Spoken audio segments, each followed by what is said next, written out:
अल्हम्दुलिल्लाहि रब्बिल आलमीन वस्सलातु वस्सलामु अला रसूलिल अमीन व अला आलिहि व सहबिहि अजमईन अम्मा बाद।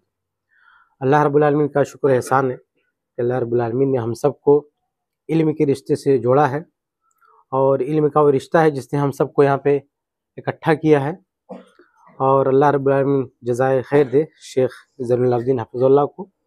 आप यकीन, जैसा कि उन्होंने ज़िक्र किया कि सनाबिल में हमसे सीनियर थे, बल्कि ये शायद सनाबिल से निकलने के बाद ये मेरी ज़िंदगी का पहला मौका है। डॉक्टर अब्दुल करीम साहब भी साथ में रहते हैं। कभी किसी ने मुझसे नहीं सुना होगा कि मैंने किसी सनाबली के बारे में कहा हो कि हमने इनसे सीखा है।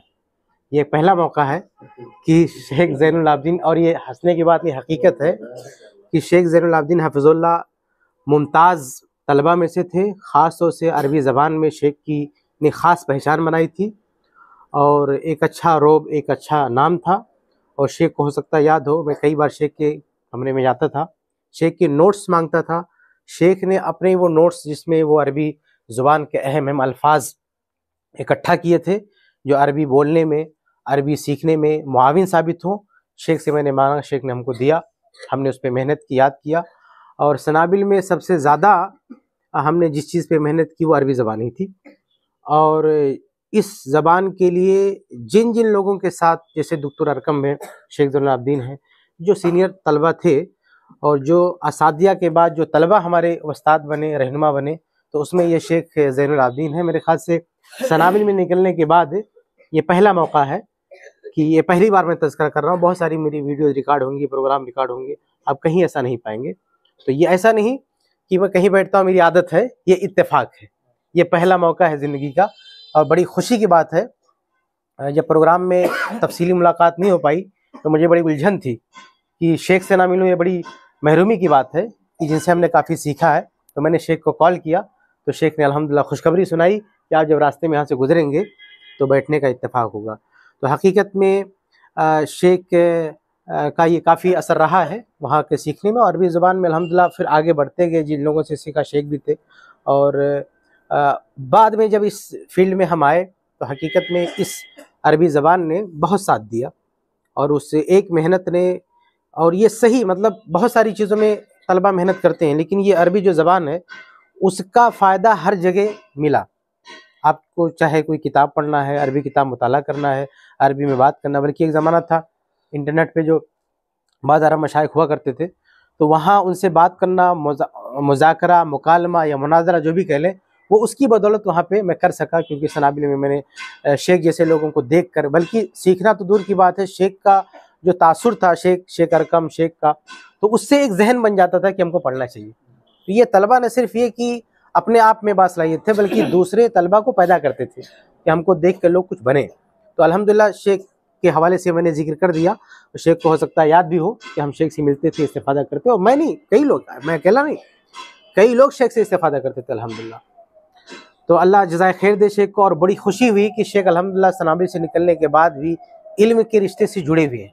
ऐसा नहीं कि सिर्फ वहीं थे, बल्कि यहाँ भी जुड़े हुए हैं। और आज ये इत्तेफाक मिला और बड़ी खुशी हुई कि ये जो है अल्लाह रब्बुल आलमीन के दीन और शरीयत की तालीम के लिए और यहाँ पे इतना अच्छा इंतज़ाम किया शेख ने। हम दुआ करते हैं कि अल्लाह ताला मज़ीद तरक्की दे और इन तमाम तलबा और जो तालिबात हैं इनको भी इल्म में मजबूती दे। और एक बात याद रखें कि आज के दौर में, मैं अक्सर कहता रहता हूँ कि आज के दौर में ख़वातीन की तालीम व तरबियत बहुत ज़रूरी है। उसकी एक वजह यह है कि आज इर्तिदाद की जो लहर उठी है तो वो ख़वातीन को शिकार बना रही है, वो अपने दीन से बद्दीन हो रही हैं। बल्कि ऐसे ऐसे वाक़यात सुनने में आते हैं कि गैर मुस्लिम का हाथ पकड़ के उसके साथ चली जा रही हैं। पुराने ज़माने में भी लड़कियां नहीं पढ़ती थी, मुस्लिम लड़कियां, लेकिन मुर्तद नहीं होती थी। क्यों? क्योंकि उन पे ख़ानदान का पहरा होता था, ख़ानदान की अंडर में रहती थी वो, बल्कि ख़ानदान क्या, पूरा गांव मुहाफिज होता था। कोई भी किसी लड़की को टोक दे सकता। एक औरत को हिम्मत नहीं होती थी गाँव से बाहर जाए कुछ गलत काम करने, क्योंकि टोकने वाला सिर्फ भाई बहन नहीं है, टोकने वाला गाँव का हर फर्द होता था। लेकिन आज एक औरत इस सिस्टम से आज़ाद हो चुकी है। गांव का के अफराद का टोकना तो बहुत दूर की बात है, ख़ानदान का हर मेंबर नहीं टोक सकता है, बल्कि एक औरत अपने बाप को जवाब दे देती है, अपने भाई को नहीं समझती है। तो ऐसे हालत में अगर एक औरत की इज्जत व आबरू को कोई बचा सकता है, उनके ईमान अकीदे को कोई बचा सकता है, तो उनका अपना इल्म। तो ये अगर हम उनको दीनी तालीम से आरास्ता कर दे तो समझो हमने उनके अंदर एक सिस्टम इंस्टॉल कर दिया है जो एक तरह से एंटीवायरस का काम करेगा, और जब भी कोई उनको लपकने की कोशिश करेगा, हाईजैक करने की कोशिश करेगा, तो ये इल्म एक्टिवेट होगा, उनको धुतकार देगा। तो आज के ज़माने में ख़वातीन का, तालिबात का दीनी इल्म से आरास्ता होना बहुत ज़रूरी है, क्योंकि यही उनका मुहाफिज है। जहाँ कोई आसपास नहीं होगा वहाँ इल्म उनके साथ खड़ा होगा। और अगर हम सहाबा के दौर से देखें तो हर दौर में जो है मुमताज़ मकाम हासिल किया है ख़वातीन ने। अम्मा आयशा रज़ी अल्लाह ताला अन्हा का मामला देखें कि अम्मा आयशा रज़ी अल्लाह ने इल्म में इतनी पुख्तगी हासिल की कि लोग रश करते थे, बड़े बड़े सहाबा उनसे फतवा पूछते थे, बल्कि सहाबे कराम के फतावा में जो एरर होते थे ये उसकी निशानदेही करती थी, ये उनकी गलतियों को पॉइंट आउट करती थी कि यहाँ आपसे चूक हो रही है। यहाँ तक कि इमाम सुयूती रहमुल्लाह ने एक किताब लिखी है, ऐनुल इसाबा फीमा इस्तदरकतहु आयशतु अला सहाबा, कि वो बातें जिनमें अम्मा आयशा ने सहाबा की रहनुमाई की है, सहाबा की कहाँ कहाँ गलतियां पकड़ी हैं, इतनी ज़्यादा जमा हो गई ये गलतियाँ, ये इस्तदराकात इतनी ज़्यादा हो गए कि इमाम सुयूती ने पूरी किताब बना दी है। इससे आप अंदाज़ा करें कि कितना बड़ा मकाम था अम्मा आयशा रज़ी अल्लाह अन्हा का, और यह मकाम जो है इल्म से मिला।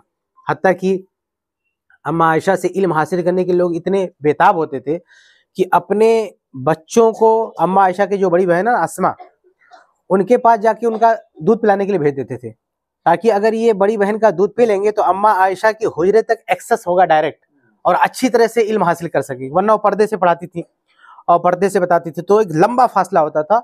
उस ज़माने में माइक वगैरह नहीं होता था, तो उतनी अच्छी तरह से अख्ज़ इस्तिफादा मुमकिन नहीं था। तो ताबीन क्या सोचते थे, अपने बच्चों को इनकी बड़ी बहन का दूध पिलाते थे, क्योंकि वही साहिब औलाद थी, इनकी तो औलाद नहीं थी।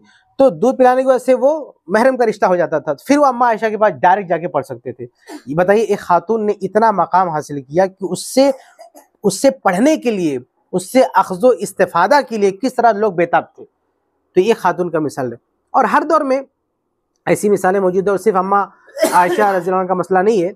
शेख अलबानी रहमतुल्लाह ने सिलसिलतुल अहादीस सहिहा में एक वाक़या नकल किया है मियाँ बीवी का, अल्लाह के नबी के दौर का, सहाबी और साबियत का। हज के एक मसले में उन लोगों ने इख्तिलाफ कर लिया, तो शौहर ने कहा बात ऐसी नहीं, ऐसी होनी चाहिए। औरत ने कहा नहीं नहीं, आप गलत कह रहे हैं, ऐसा नहीं, ऐसा होना चाहिए।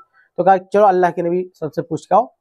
तो जब वो अल्लाह के नबी सल्लल्लाहु अलैहि वसल्लम से पूछने गए तो अल्लाह के वसल्लम ने कहा कि तुम्हारी औरत सही कह रही है, तुम गलती पर हो, तुम्हारी बीवी ठीक कह रही है। तो शेख अलबानी ने इसका जो टाइटल दिया हदीस का, मरअतुन अफ़क़हु मिन रजुल, एक ऐसी औरत जो आदमी से ज्यादा फकीह है। शेख सिलसिला अगर आपके पास हो तो उसमें खोल के देख सकते हैं, मरअतुन अफ़क़हु मिन रजुल, कि एक औरत कभी कभी इल्म हासिल करती है तो इतना आगे बढ़ जाती है कि किसी जो है आदमी को भी टेक ओवर कर लेती है इल्मी मामलात में। ये जो कहा जाता है ना कि औरत नाक़िसुल अकल है, उसका तर्जुमा कुछ लोग कर देते हैं आधी अकल है। नाक़िसुल अकल का तर्जुमा आधी अकल नहीं होता है, अकल में नक्स है, ये होता है उसका तर्जुमा। अकल कम है नहीं कि आधी है, ये तो बहुत बड़ा जुल्म होगा कि तर्जुमा कर देना कि आधी अकल वाली है ना। तो आधी अकल उसका तर्जुमा नहीं होता, अकल में नक्स है। एक रवायत है वो मनगढ़ंत है, आधी अकल वाली रवायत है, मैंने बहुत पहले इंटरनेट पर तहकीक डाल रखा उसको कि रवायत सही नहीं है। लेकिन आम जो रवायतें हैं, सही रवायतें, उसमें नक्स की बात है, आधे की बात नहीं है। लेकिन इसका कभी ये मतलब कोई ये ना समझे कि हम इल्मी मामलात में उनसे आगे नहीं बढ़ सकते। जैसे एक औरत जिस्मानी तौर से कमजोर होती है, इसका मतलब नहीं कि हर आदमी उसे जीत जाएगा। जिस्मानी तौर से कमजोर होती है, इसका मतलब नहीं कोई भी आदमी दुबला पतला आ जाए तो एक औरत पे हावी हो जाएगा, नहीं। कैसे कैसे लोग होते हैं, अगर एक औरत एक चमाट मारे तो पता नहीं कहाँ जाके गिरेगा वो। तो कोई औरत ये सोच ले कि मैं अपना सेल्फ डिफेंस नहीं कर सकती, कोई भी हमको पीट के चला जाएगा, ऐसा नहीं है ना। तो ऐसे इल्म का मामला है, अगर एक औरत मेहनत करे तो इल्म में न सिर्फ एक बल्कि हजारों मर्दों पे फौकियत हासिल कर सकती है। इमाम ज़हाबी रहमतुल्लाह की किताब सियर अलामीन नुबला पढ़ें आप, उसमें इमाम ज़हाबी जब मुहद्दिसीन का तर्जुमा लिखते हैं तो अश्शेख कहते हैं, और कहीं कहीं अश्शेखा मिलेगा आपको जगह जगह सियर अलामीन नुबला में। तो अश्शेखा जब किसी औरत का तर्जुमा लिखते हैं तो अश्शेखा लिखते हैं उसको, और आप दंग रह जाएंगे, उनके असातिया गिनाते हैं, उनके तलामजा गिनाते हैं, उनकी इल्मी खिदमात गिनाते हैं इमाम ज़हाबी रहमतुल्लाह।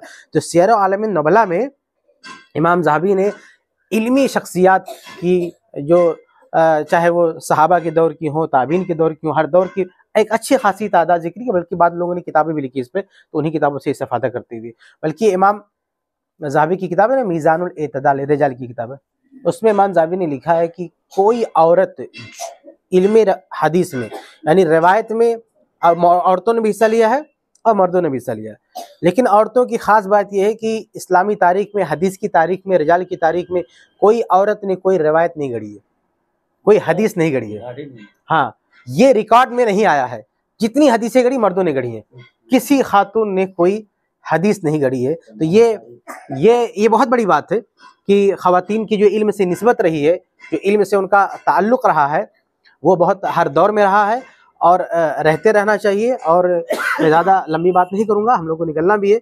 अलबत्ता दो चीज़ें और रख दूँ आपके सामने। एक ये कि कुरान मजीद में अल्लाह रब्बुल आलमीन ने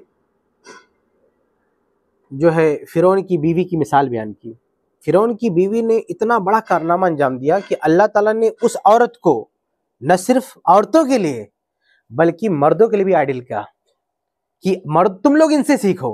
अल्लाह कहता है वज़रबल्लाहु मसलन लिल्लज़ीना आमनू इम्राअत फ़िरौन, कि अल्लाह ताला बतौर आइडियल पेश करता है, बतौर नमूना पेश करता है, बतौर मिसाल पेश करता है मोमिनीन के लिए, यानी मर्द औरत कोई भी हो, कि मोमिनीन को किससे सीखना चाहिए? इम्राअत फ़िरौन, फ़िरौन की बीवी से सीखना चाहिए। फ़िरौन की बीवी, उसका किरदार क्या था? बहुत बड़ा किरदार था। देखिए, फ़िरौन की बीवी, उसका शौहर दुनिया का सबसे सुपर पावर किंग है, सबसे ताकतवर बादशाह है। आज औरतें जो ईमान अकीदे का सौदा करती, क्यों? कि एक अच्छा कमाने वाला शौहर मिल जाए, एक लग्जरी लाइफ हमारी हो, उसी के पीछे वो ईमान अकीदे का सौदा कर लेती है। लेकिन फ़िरौन की बीवी, जिसके पास सबसे मालदार आदमी है शौहर उसका, और वो जो घर देगा रहने के लिए, वो दुनिया की सबसे खूबसूरत हवेली, लेकिन जब ईमान आया, इल्म आया, तो उस औरत ने अपने शौहर को ठुकरा दिया, उसके महल को ठुकरा दिया। जिससे ज़्यादा मजबूत शौहर, जबकि इतना अपने आप को मजबूत समझता, खुद कहता था ना रब्बुकुम लाला, इतना गुरूर में आ गया था उस ताकत में, बताइए उसको धिक्कार रही है एक औरत। क्यों? क्योंकि उसके पास ईमान नहीं है, वो काफिर है। और अल्लाह से क्या कह रही है कि अल्लाह, यानी वो महल छोड़ रही है कि हमें यहाँ नहीं चाहिए, तो फिर अल्लाह से कहे रब्बी इब्नी ली बैतन इंदका फिल जन्नह, कि अल्लाह जन्नत में हमारे लिए महल बना दे, वो हमें चाहिए, हमें दुनिया का महल नहीं चाहिए। वह नज्जिनी मिन फिरऔन व अमली, हमें ना फिरौन चाहिए, ना इसका काम पसंद है, ना ये पसंद है, ना इसका काम पसंद है। आज हमारी लड़कियां शादी कर लेती हैं, ये नहीं देखती हैं कि हमारा शौहर क्या है, वो क्या काम करता है। दौलत आ रही, बस शौहर किस अकीदे का है, उसका कारोबार क्या है, उससे कोई मतलब नहीं। लेकिन फिरौन की बीवी कहती है, ये मेरा ना शौहर चाहिए, ना इसका कारोबार पसंद है, ना इसका काम पसंद है, ना ये आदमी पसंद है, और हमें क्या चाहिए? जन्नत का महल चाहिए। दुनिया में उससे बेहतर बदल मिल ही सकता।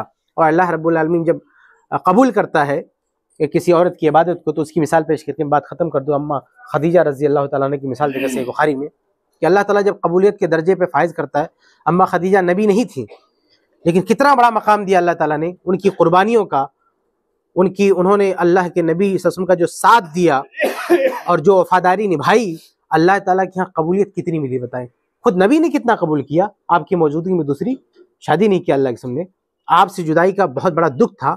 बाद की खवातीन, खुद अम्मा आयशा, जिनके बारे में सही मुस्लिम की रवायत पूछा गया कि अय्युन नासी अहब्बु इलैक, क़ाला आयशा, अल्लाह के नबी से पूछा गया सबसे महबूब आपकी नज़र में कौन है? अल्लाह के रसूल ने कहा कि आयशा। तो फिर कहा गया मीना रिजाल, मर्दों में कौन है? क़ाला अबूहा, कहा उसके बाप। इतनी महबूब तरीन बीवी कहती थी, मुझे बड़ा रश आता था जब अल्लाह के नबी अम्मा खदीजा का जिक्र करते थे कि आखिर क्या थी वो, कि नबी हर हाल में आखिरी सांस तक उनका जिक्र खैर करते रहे। तो सिर्फ नबी ने जिक्र खैर नहीं किया, अल्लाह ने भी किया। सही बुखारी की रवायत है, अल्लाह के अपने कमरे में बैठे हुए हैं, दरवाज़ा बंद है, जिब्रील इस्लाम आते हैं और कहते हैं कि अल्लाह के रसूल हादिही खदीजा, कि अभी ये खदीजा आने वाली है, माहू एनाउन फीही एदामुन, वो एक बर्तन लेके आ रही है, उसमें सालन है, आपके लिए नाश्ता या खाना लेके आ रही है। तो जैसे ही दरवाजे से अंदर आए, अभी वो रास्ते में, जिब्रील पहले पहुंच गए, कहा जैसे ही वो अंदर आपके पास आए, फ़क़रा अलैहिस्सलाम मिन रब्बिहा, उन्हें अल्लाह का सलाम पहुंचा देना। अल्लाह ने मुझे भेजा है कि मैं खदीजा को अल्लाह का सलाम भेज दूं, व मिन्नी, और मेरा भी सलाम कह देना। जिब्रील सलाम क्या कह रहे हैं कि भाई जिसको अल्लाह सलाम भेजा रहा, मैं क्यों पीछे रहूं? आप बताइए कितनी खुश नसीब औरत। ऐसा कोई मर्द है जो नबी ना हो? इस्लामी तारीख की रिकॉर्ड में कोई है? आप सोचिए कि जो नबी ना हो और अल्लाह ने उसको सलाम भेजा हो, अल्लाह के और जिब्रील इस्लाम ने उसको सलाम भेजा हो।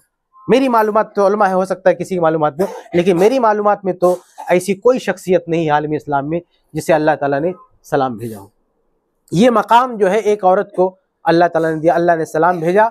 और सिर्फ सलाम नहीं, जाहिर सी बात है सलाम के साथ तो जो असल पैगाम था, कहा कि अल्लाह का सलाम कह देना, वह बशिरहा बिबैतिन फिल जन्नह, और जन्नत में एक महल की बशारत दे देना। फिरौन की बीवी मांग रही अल्लाह हमको महल चाहिए, लेकिन अम्मा खदीजा ने तो वो काम किया कि अल्लाह ने दुनिया ही में सुना दिया, उनसे भी आगे है। हाँ? अम्मा खदीजा रज़ियल्लाहु अन्हा का मकाम फिरौन की बीवी से भी आगे दिख रहा है। उन्होंने अल्लाह से दुआ कर रही है कि घर चाहिए, और यहाँ अल्लाह ताला खुद जिब्रील को भेज के बता रहा है कि तुम्हारा घर तैयार है, जाके बता दो, जिसमें ना कोई शोर हंगामा होगा और ना किसी तरह की थकावट होगी। हदीस के अगले अल्फाज में मिल गई साखिन, उसमें किसी तरह का शोर हंगामा नहीं होगा। आदमी अगर घर चाहता, महल चाहता, तो क्या सोचता है कि ऐसा महल जिसमें पूरी तरह से खामोशी हो, सुकून हो। तो अल्लाह ताला ने जो महल की बशारत दी, उसमें एक लफ्ज ये भी था कि इसमें शोर हंगामा नहीं होगा और ताब कोई थकावट नहीं होगी। जैसे और घरों में क्या होता है, हम दिन भर काम करके आते हैं, घर में जाते हैं, अब थकावट से एसी चालू करो, पंखा चालू करो, आराम करे, अच्छा सा बेड हो। ये तो वो जो दो लफ्ज इस्तेमाल किया, दो लफ्ज में उसका वो नक्शा खींचा अल्लाह से, असल में जवामिल कलिम थे। तो जो जिब्रील से सुन के जो तर्जुमानी की अल्लाह ने सहाबा के सामने, चंद लफ्जों में पूरा समंदर समेट दिया कि कैसा घर था जन्नत का। तो बहरहाल ये ख़वातीन के ताल्लुक से चंद मिसालें मैंने आपके सामने रखी कि अगर एक खातून भी इल्म हासिल करे, ईमान की हिफाजत करे, तो अल्लाह ताला इसी दुनिया में भी उसका भला करता है, मरने के बाद भी अल्लाह ताला उसे बहुत बड़ा मकाम दे सकता है। ऐसी बहुत सारी मिसालें हैं, लेकिन ज़्यादा वक्त मैं आपका नहीं लेना चाहता।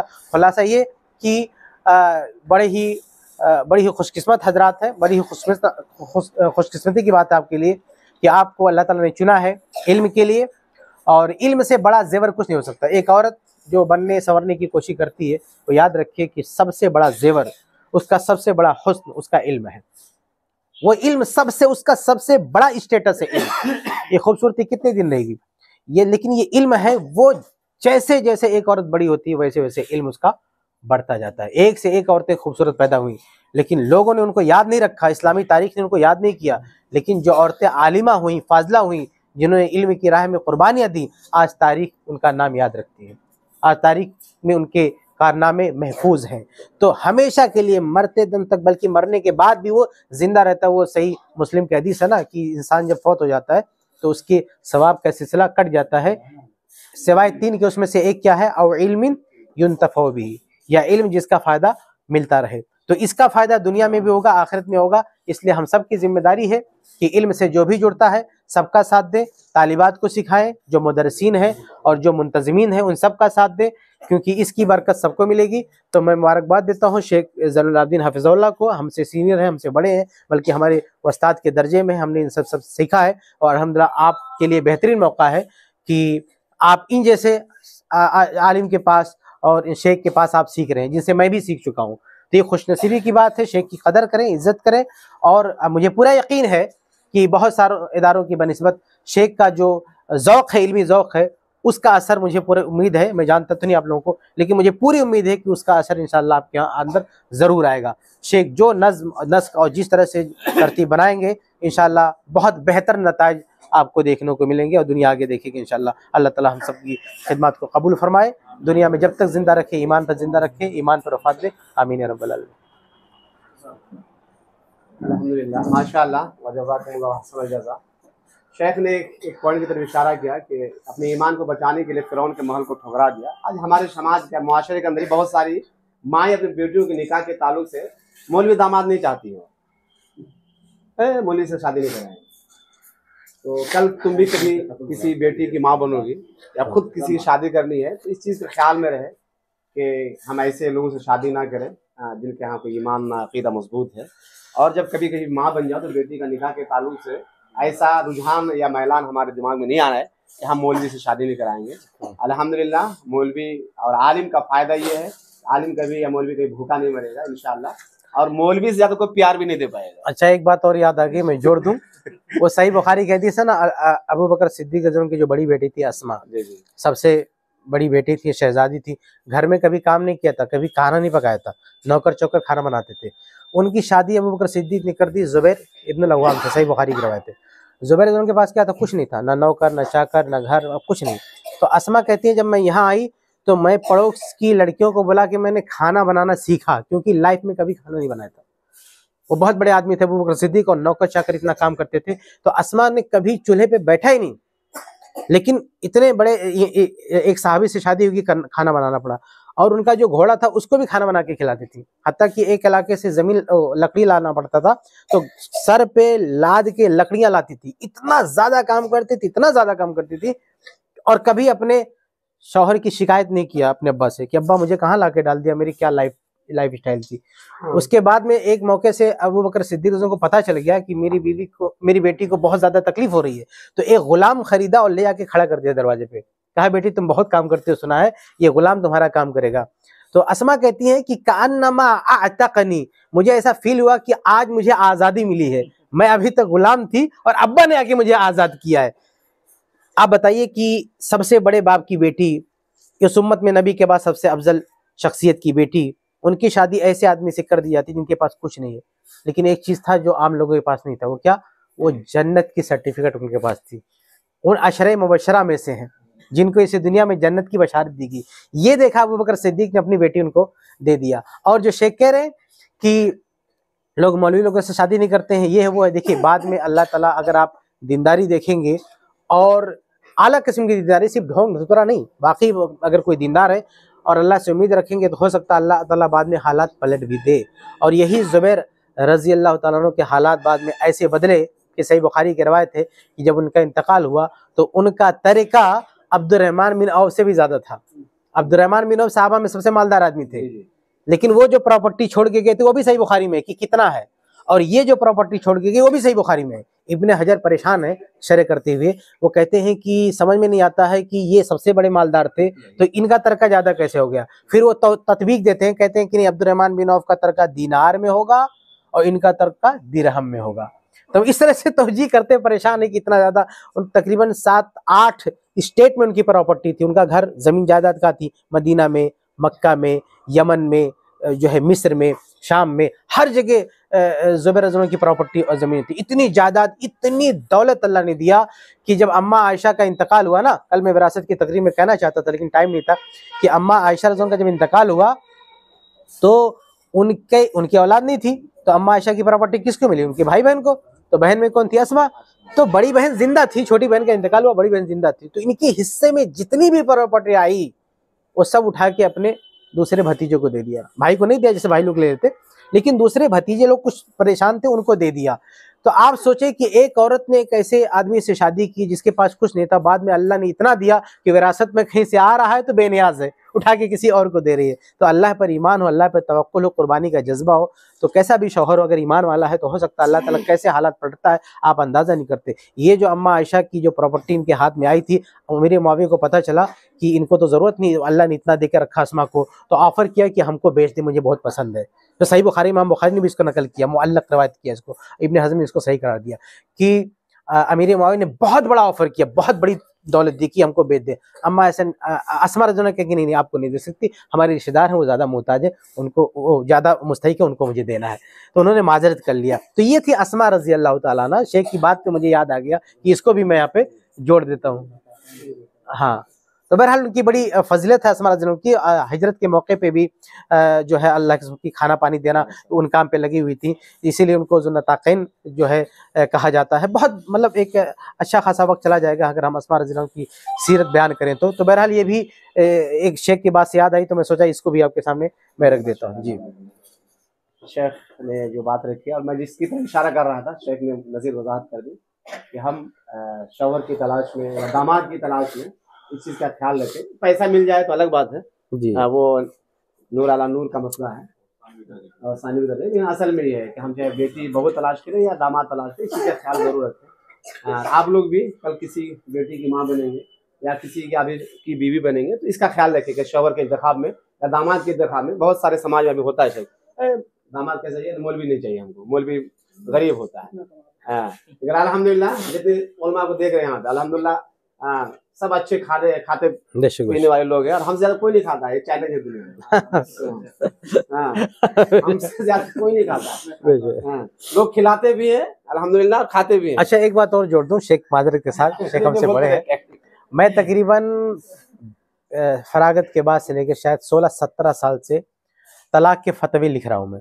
मैं जहाँ भी गया इत्तेफाक से दारुल इफ्ता मेरे पास रहा है, यानी उसके हत्ता की सूबाई जमीयत में जब गया तो वहाँ भी दारुल इफ्ता मुझको सौंप दिया गया, वहाँ भी तलाक के फतवे मैं लिखता था। मैंने अपनी जिंदगी में बहुत कम ऐसा देखा कि किसी मौलवी ने तलाक दिया हो। हकीकत अक्सर तलाक देने वाले जो है दूसरे गैर मौलवी होते हैं। ये मेरा रिकॉर्ड है, यानी 15, 16, 17 साल का, कि एक मौलाना बहुत देते तलाक, ऐसा नहीं कहता, लेकिन उनकी शरह बहुत कम है कि उनसे उनकी बीवी से अनबन, क्योंकि वो हुकूक जानते हैं, वो जानते हैं कि बहुत बड़ा जुल्म हो जाएगा। और बाकी जो गैर आलिम में थोड़ा सा इधर उधर दिमाग घुमा, फट से तलाक तलाक तलाक, बल्कि मौलाना तलाक देना दूर की बात हो, तलाक की धमकी भी नहीं देता। एक औरत के लिए बहुत अजियत की बात होती है कि सुबह शाम कोई कहे तलाक दे दूंगा, लेकिन एक आलिम लाख झगड़ा हो जाए ये बात कभी नहीं बोलता कि तलाक दे दूंगा। वो जानता है कि कितनी खतरनाक चीज है, कितनी बड़ी चीज है। तो ये भी एक प्लस पॉइंट है एक आलिम से शादी करने का, मैंने इसको भी जोड़ दिया। एक चीज और भी है कि आज तक मौलवी की भी भागी भी नहीं है जी। दूसरों को भाग जाती है दूसरों के साथ। तो ये सारी चीजें हैं, इंशाल्लाह यहीं पे बात खत्म की जाती है। और शेख ने जो बात रखी कि ये इस पर अमल करेंगे और दुआ करेंगे हमारे शेख के लिए कि अल्लाह उनको मस्जिद जो है इस मैदान में आगे बढ़ने की तौफीक दे, और हमारी खुशी भी होगी और हमारे लिए एक सदका जारी भी बनेगा इंशाल्लाह। शेख आगे बढ़ेंगे तो इंशाल्लाह उसका फायदा शायद हमको भी मिले, इस दुनिया के अंदर उस दुनिया के अंदर भी। और बहुत खुशी होती थी, शेख के बारे में सुनते थे, बाद में देखा टीवी वगैरह में। बहुत कटके रहे फेसबुक की दुनिया में आके, और यूट्यूब ने थोड़ा आसान कर दिया। एक ज़माना आएगा कि क़यामत दुनिया एक गाँव बन जाएगी, तो शायद सिमट को तो नहीं आएगा, शायद ये फेसबुक के माध्यम से लोग जो है जुड़ जाएंगे और एक गाँव की शक्ल इख्तियार कर लेंगे। तो यही से प्रोग्राम खत्म किया था। सुब्हानक अल्लाहुम्मा व बिहम्दिका अशहदु अन ला इलाहा इल्ला अंता अस्तगफिरुका व अतूबु इलैक।